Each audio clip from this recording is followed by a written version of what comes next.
I'm Greg Hunter. Welcome to USA Watchdog. My next guest said we're about to strike midnight on the dollar devaluation clock. And just before I bring him on, I want to read you just a few of the headlines that I just pulled off of Zero Hedge. Number one, Dennis Gartman is now a bear in a bear market.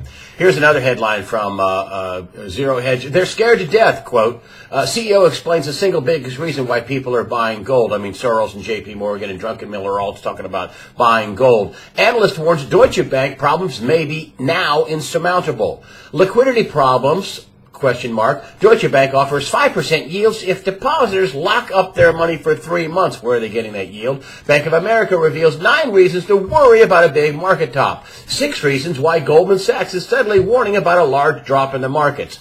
Another headline, markets have no purpose anymore. Spitznagel, a guy who made $1 billion in one day, I think, back in August. The biggest collapse in history is inevitable. Those are just a few of the headlines from the last couple of days. The person who predicted that we're close to midnight in the dollar devaluation clock is Rob Kirby. Rob Kirby, thank you for joining us today from Canada. Pleasure to be with you again, Greg.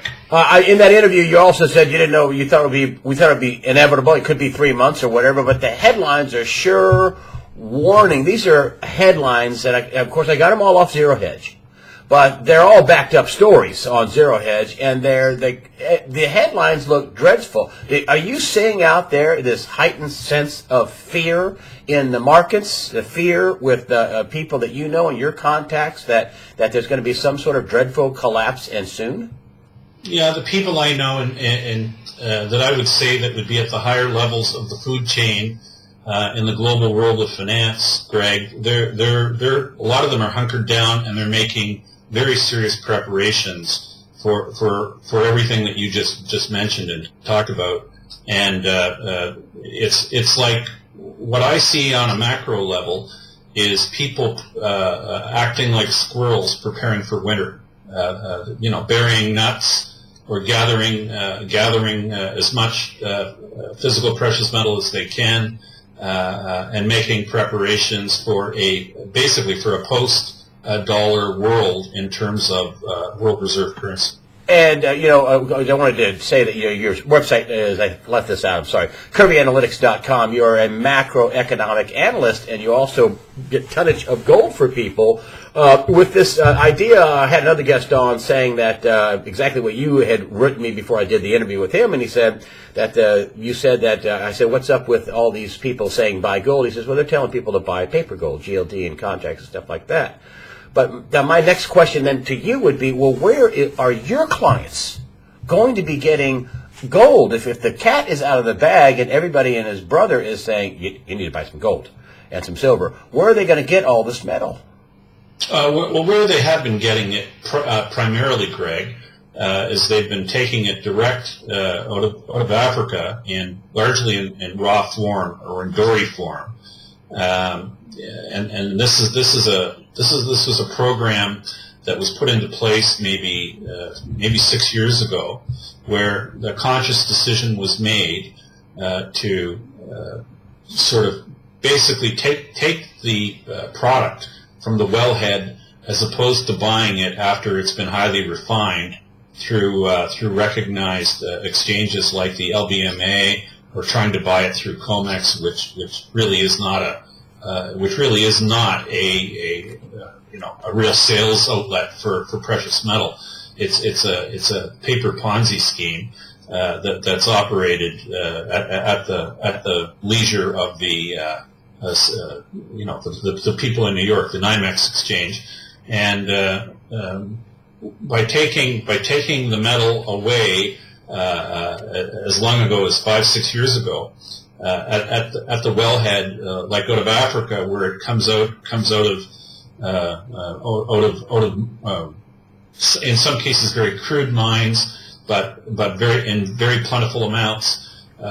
It's basically intercepted, and this is gold that formerly would have flown through the refining, the big refiners, and would have been sold through as physical gold through the LBMA in London, or some of it through COMEX. So a lot of gold that used to come to market through, let's just say, traditional venues hasn't been coming through traditional venues now for quite some time, and this is what has led to the constraint on the supply, or the tightness in the physical market that we've been talking about for years. And that's not a theory, that's a fact. And that's because the gold is basically being intercepted. In gold terms, it's called being intercepted at the pit. In oil terms, it would equate to being intercepted at the wellhead. Anyway, so the regular normal path of physical precious metal coming to market has been largely altered for the past number of years, and this is what has led to the tightness in the market, and this is what has also led to extraordinary price suppression efforts on the part of agents for the U.S. Treasury and Federal Reserve to suppress the price. And this explains, Greg, why the open interest on the amount of paper shorts that are in the market have grown dramatically, and it's directly correlated to the amount of gold that's been intercepted at the wellhead. So it all makes sense. They're saying there's 540 some odd claims now. I remember when it was 100 to 1. I was like, 100 to 1. And then 300 to 1. Wow, how long can that go on for? Well, obviously 540 claims, paper claims for every ounce of gold. What do you make of that? Well, how long can this go on for? But let's rephrase it. Let's say, and I think here you were referencing COMEX exchange. Yes. 540 claims for every ounce they claim to have in the vault. My question to you, what if the ounces that they have in the vault are in fact leased metal? Then the 540 becomes 1,080. And what if it's been leased 2 times? Then it becomes 2,160. So the number of claims for every physical ounce of gold may be many factors higher than even 540. What does that tell you? That's what's going on. What is that flashing? What signals it does? Greg, what it signals and flashes to me. I've been writing consistently for the past 12 years, telling people that if you're going to own gold, you need to own it physically. And if you own precious metal and if you can't physically go touch it, it's highly dubious whether you actually have clear title on any physical metal at all. So this is the reason why I'm such a strong advocate of owning your own stash. So for people who haven't listened to this, my gut tells me that in the very near term, people are going to find out what they really hold. Because I'll just tell you something. I know. Look, I like to use metaphors, but the tide is going out, and we're going to find out who's wearing bathing suits pretty darn soon. There's some people on my site, and of course, when you said, we're about ready to strike midnight, and it could be 2 or 3 weeks, or whatever. Listen, I know you're not giving trading advice. I know you're saying that it's close. If it's 2 or 3 weeks, or 2 or 3 months, or this fall, or it's close. I just read you all this at the beginning of this interview. I just read you a few of the headlines from the last couple of days.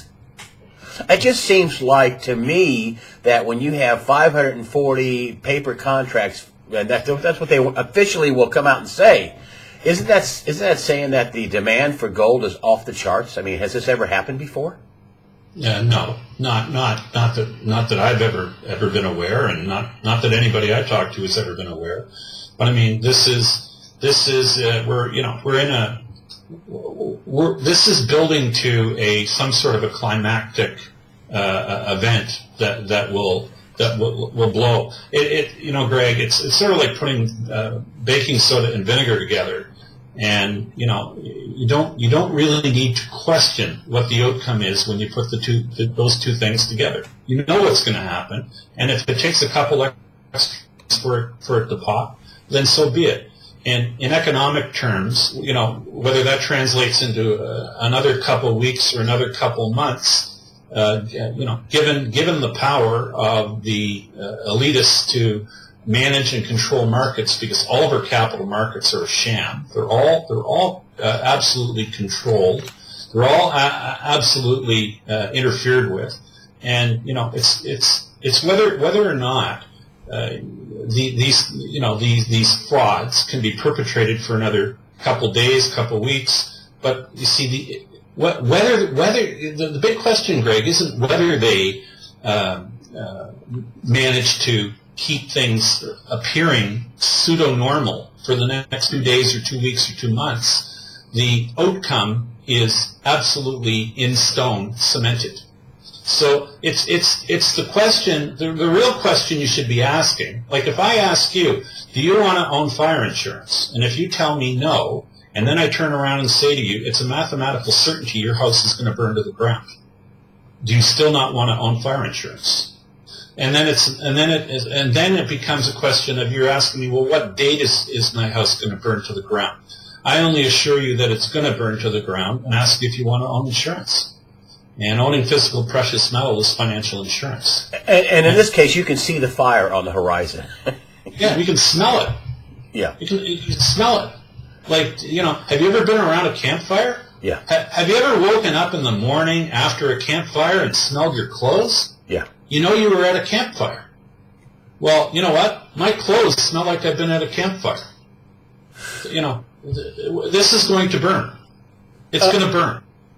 And there's also some reports out about them having an emergency G20 meeting that wasn't on the books. I mean, we had a G20 meeting, in February or something like that. But they're going to have an emergency one coming up this summer. One of the headlines says is to discuss the fall of the dollar or the collapse of the dollar or collapse of America or whatever. What are your thoughts on that? Well, emergency meetings are the way of the day right now, Greg. Back a few weeks ago, we had the Fed make three extraordinary meetings in a space of 3 days. And then yet another unprecedented meeting with the head of the Federal Reserve, the chair of the Federal Reserve, going over to the White House and meeting with both president and vice president at the same time. I don't believe that's ever occurred before. So and generically, the president of the United States and vice president of the United States are only ever in the same room together for issues of extreme national security or national importance. So something's brewing, and then if you can just connect the dots and consider that they both met with the chairman of the Federal Reserve or the chairwoman of the Federal Reserve, Janet Yellen, that tells you that something in the financial sphere is of significant alarm. That by definition it's deemed to be of national security or national. So we know this is going on behind the curtains, and the fact that they won't tell us exactly what it is that they're so concerned about can only basically leave us to speculate. Whether it's a banking issue or whether the dollar's position as the world's reserve currency is in serious doubt or danger. Another story that just came out. Now, this is on Pravda, but, our press is like Pravda. I mean, I'm sorry. I mean, I report. One of the main things I do is report on our press. Well, that might be an insult to Pravda, actually. Yeah. But this is a story on Pravda. And Pravda, which is a Russian, news organization, and they say that China and Russia are buying gold to get ready for a dollar collapse. I don't find that logic too far-fetched. That China and Russia are buying gold. This is the headline out just recently. Buying gold to prepare for a dollar collapse. Do you think that might be part of what the G20 meeting's about, the Federal Reserve meetings, and with the president, vice president, and the Fed meetings, emergency meetings, the G20 meetings? Do you think that's what this is about? You think that I mean, what else could it be? Well, you know what, Greg? It's known and documented that currently, right now, the Chinese are working with the people from SWIFT, which is Belgium-based, to create a platform to allow global settlement completely outside of the realm of anything to do with the U.S. Because currently, all global trade settlement is done through the Clearinghouse Interbank Payment System, or CHIPS, or the FedWire. And both CHIPS and the FedWire are controlled by America. And, with the Chinese CIPS, the Chinese Interbank Payment System, teaming up with Belgium-based SWIFT, this will give the Chinese the ability to settle any currency they want in the world through a system that has absolutely nothing to do with America. Does that mean... Anyway, that's that development. Which what? I'm sorry, I cut you off. Which? Oh, that development is just absolutely huge. I mean, because, once China, like let's put it this way. Currently, right now, if China wanted to settle a trade account in yuan with Iran, they would have to do so through the CHIPS, Clearinghouse Interbank Payment System, or the FedWire. But with this new development coming, it's in the pipe, it's coming. This has been announced because we know that CIPS has signed it's called an MOU, a Memorandum of Understanding, with Belgium-based SWIFT. And once that is operational, and my understanding is it won't be long before it is, then China can just settle direct in any currency. For instance, I referenced Iran. They could do a big international trade deal with Iran and settle through a platform that America can't touch. So you see, the reason why American sanctions have been effective and have been able to be enforced is because global trade settlement up until now has required the cooperation and assistance of America to actually physically move the funds, verifiably move the funds. And you see that exclusivity is being taken away from America because America has not acted as a responsible steward or custodian of the world's reserve currency.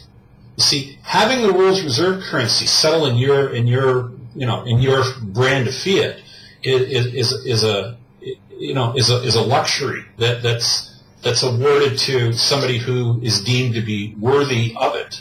And but stewardship of the dollar has been so poor in recent years and decades that the rest of the world has finally galvanized and said, we can no longer tolerate America to have this exclusivity, of being able to direct and control global trade settlement. And do you think that's what part of these meetings are about? Because what would happen to the dollar if they could settle in other currencies? What would happen to the dollar? John Williams says there's at least 16 trillion held outside the U.S. Dollar assets, liquid dollar assets held outside the U.S. What would happen to the dollar? Well, the implications for the dollar are just horrific. But understand. Well, what does that mean, horrific? Well, because the demand for dollars could absolutely plummet. You see, because countries all around the world, primarily up till now, have held their reserves primarily in U.S. dollars. And on a functional basis, a big part of the reason why is because most countries in the world need to buy crude oil, and crude oil is almost, or up until recently, it has been almost all exclusively traded in U.S. dollars and settled in U.S. dollars. But that's been changing over the past few years with bilateral agreements, deals that have been made between the likes of Iran and China and Japan and Iran, where crude oil is increasingly trading for other currencies like the euro. But understand that global trade, up until now or in the very near future, you could settle a trade account in yen, but you always had to make that trade settlement, that payment had to be made through an American institution, or an American controlled platform. And the notion that the rest of the world will soon be able to transact in any currency, including dollars, outside of the American system, it just means that the CIPS or that the CHIPS and the FedWire platforms their role and their importance in the world will be greatly diminished. So if people don't need all these dollars around the world, doesn't that mean a bunch of dollars come home? What does that mean to the man on the street? What does somebody say who says that, well, it's okay, so they're not going to be using the dollar? So what? What would you tell them? Well, it's what intuitively people will do, because there's ample examples of what happens when currency fails around the world. Remember, Greg, fiat currency has a perfect track record in that of the thousands of fiat currencies that have been created in the world, all of them ultimately end up at their true intrinsic value, which is zero. And it's basically return to sender. The policy is return to sender. If you buy something at a store and it's not as advertised, you return it. You return it hopefully for a cash settlement, or you return it for or you return it for credit. And when the dollar is seen to be not what it was advertised as a meaningful store of value, or a reliable store of value, it's returned to sender, or returned to the creator. And the dollars, as the dollars come home, the dollars will be seeking umbrage in tangible things. At the top of the tangible list is physical precious metal, but other tangibles could include anything in the agribusiness, because food will reprice in whatever the new acceptable means of settlement are anyway, because people need to eat, and people will always need to eat, and people will always need to grow food. So productive farmland could be due for very stiff price increases in nominal terms. And could the U.S. If all of a sudden you have $16 trillion, I mean, they were talking about Josh Earnest, the White House press secretary, said the whole system could come crashing down. I don't know exactly what he said, but there could be a global calamity if Saudi Arabia cashed out $750 billion. I mean, that's not even a trillion, and there's at least 16 trillion according to John Williams at shadowstats.com.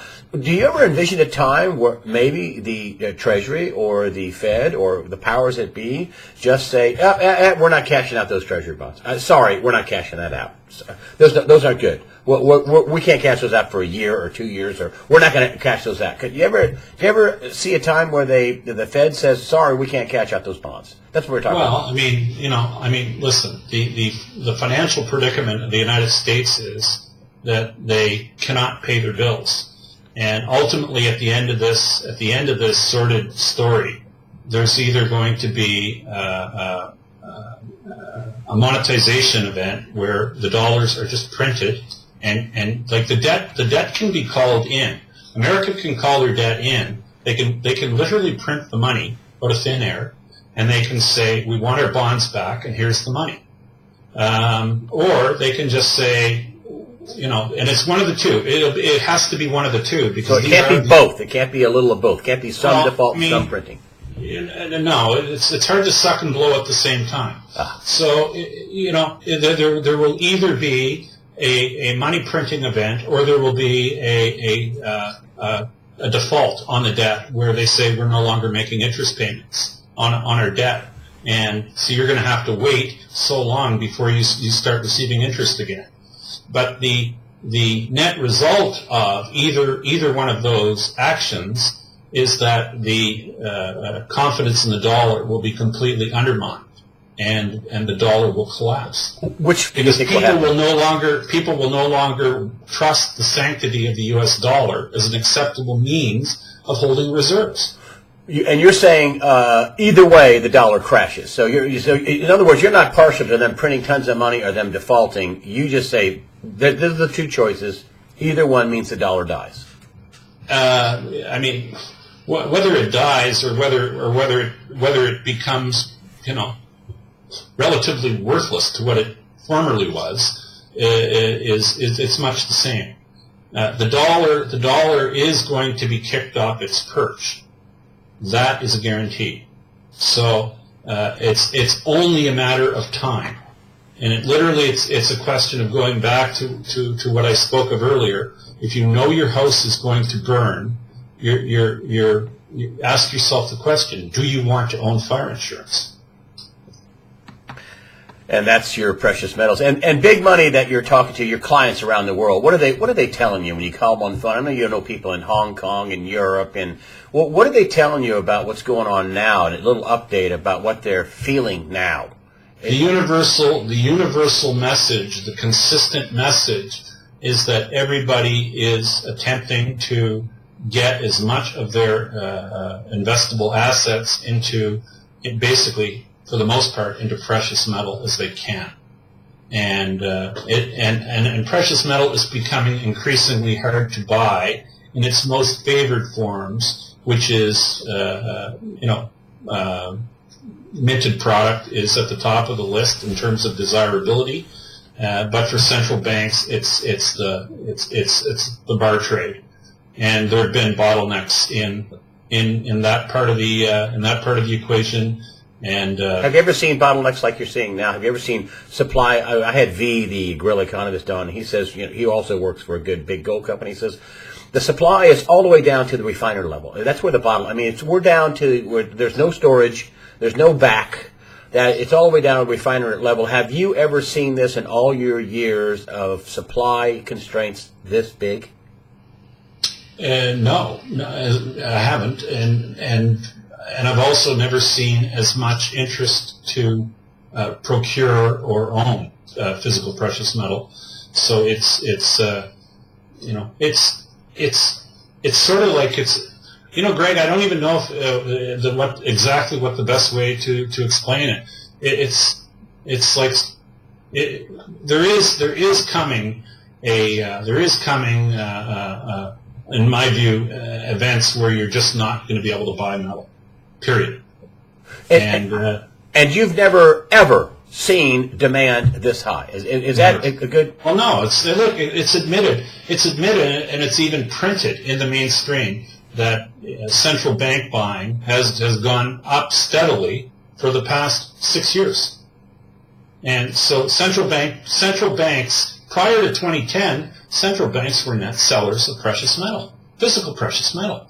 Since 2010, they have been net buyers, and they've never bought more than they bought last year.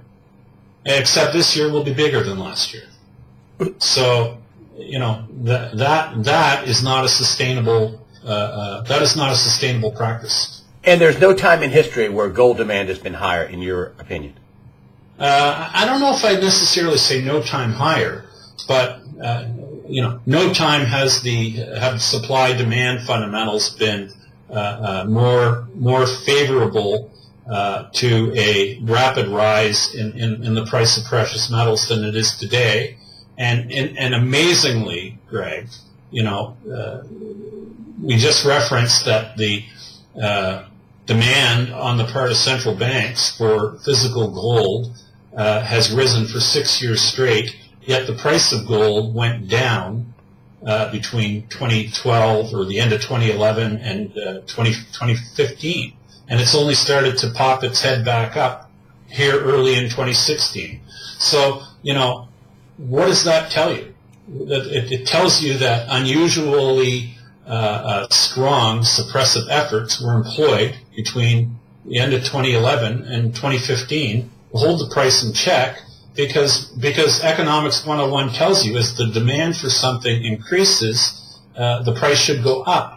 But indeed, economics have been, the laws of economics have been absolutely spat on and shat on by the elitist central banking complex. I'm going to actually reference it as the Anglo-American banking complex, and specifically the U.S. Treasury, to make the world believe that all's well in the world of the dollar. And by suppressing the price of its nearest and dearest alternative, which would be physical gold. So, and we know that is now a conspiracy fact, and the debt exploded as well. The debt exploded. Debt exploded. The advice from everybody was to buy gold and silver, and the advice was sound based on the debt exploding, but they made the advice look unsound by committing fraud. Now we know admittedly HSBC and Bank of Nova Scotia and, of course, Deutsche Bank all admitted that they were rigging the markets. Actually, no. The HSBC and Scotia, they have not admitted anything. Yet. They were named. They were named by Deutsche Bank as likely, and UBS as well, as likely co-conspirators. And amazingly and interestingly, there were no U.S. banks named in that round. But I mean, but that's pretty hard fact that Deutsche Bank admitted, we were rigging the market with other primary dealers, might I add. Yeah. But the thing to remember, and I think really the really important and interesting thing that comes out of all this is that gold price suppression and precious metal price suppression is a U.S. Treasury-centric operation, full stop, and their primary agents, the primary agents of the U.S. Treasury, are the likes of J.P. Morgan, Goldman Sachs, Morgan Stanley, B of A, and Citibank. So if the price suppression game is dollar-centric and Treasury-centric, the thought that these primary agents of the U.S. Treasury and Fed are not involved in it up to their necks is just a non-starter of the story. Yeah, I'm with you on that. They were suspiciously no American bank, J.P. Morgan not named. Come on. Anyway, but one last thing about what's going on in Venezuela, and really a story. I can't believe it. They're eating dogs and cats. Socialism, their system is breaking down. The president is calling out the military, and the U.S. This is a zero hedge. This is a zero hedge headline. There's a crisis coming. That's the quote. U.S. officials increasingly concerned at Venezuelan meltdown. Why would U.S. officials be increasingly concerned about the looks of a Venezuelan meltdown? Could that be coming to America? Very likely. You see, what's really affecting in a very, very major negative way, what's affecting Venezuela is their social security system is being overwhelmed, which has put government finances into a tailspin.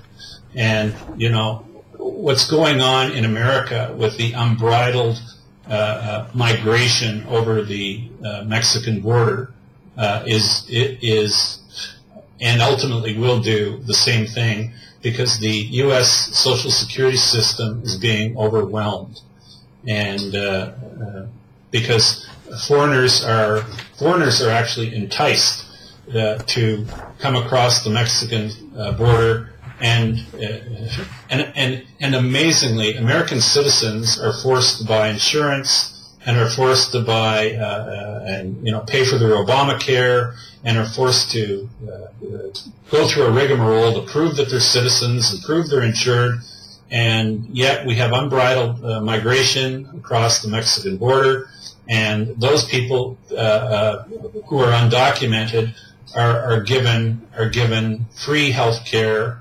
and that's all paid for by rank and file documented citizens. They're illegal aliens. You see, at the end of the day, granting illegal aliens, full health care benefits without them having to pay will ultimately overwhelm the Social Security system the same way that Venezuela's Social Security system has been overwhelmed. It's only a matter of time. Rob Kirby, KirbyAnalytics.com. Thanks for coming on to give us a quick update. We had people, asking for you to come back. Thank you so much. You think that one last thing. You think that that you're still sticking by your guns and saying that this is not a maybe. This is not an if. All the signs are there for a dramatic loss in value of the dollar and thus some sort of nasty financial collapse on the horizon. Yes. Time to buckle up, Greg. Thank you very much for joining us today on USAWatchdog.com. My pleasure, Greg.